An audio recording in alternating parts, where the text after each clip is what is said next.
nos estados mais desenvolvidos, os países mais desenvolvidos, em que está chegando o Samek aí, nosso presidente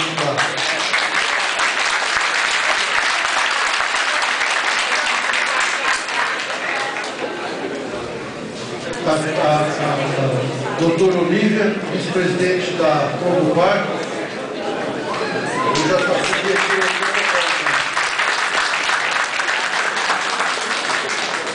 Eu estava dizendo que essa crise se alastrou dos Estados Unidos para a Europa e acabou batendo aqui no Brasil no final de 2008.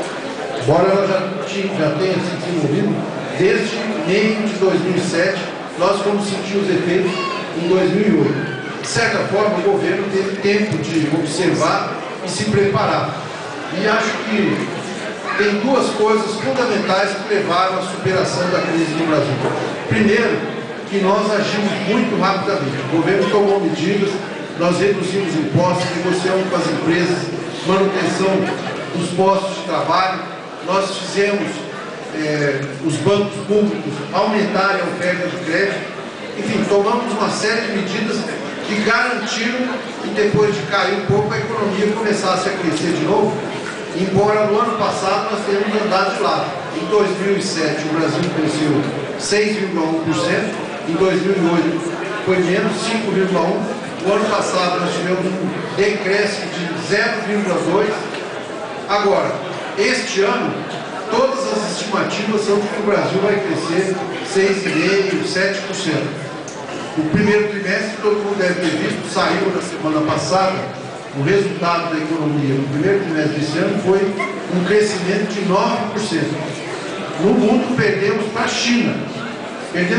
Todo mundo está avaliando que vai ser um pouco menos os outros meses do ano, nós vamos chegar a 6,5%, 7% neste ano. E tem uma coisa fundamental, além das medidas do governo, imediatas, que seguraram o Brasil nessa crise. Foi que hoje está chegando o deputado Rosinha aí.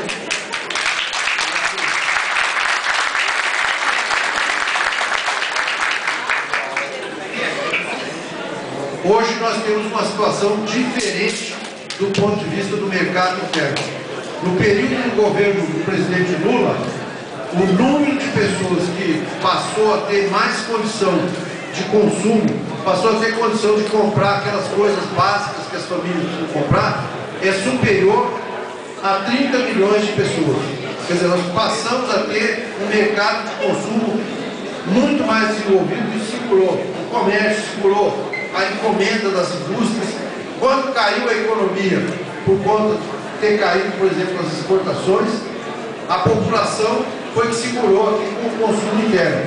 Isso é uma nova configuração, é uma nova classe média no Brasil, que de fato dá uma diferença enorme em termos de economia brasileira.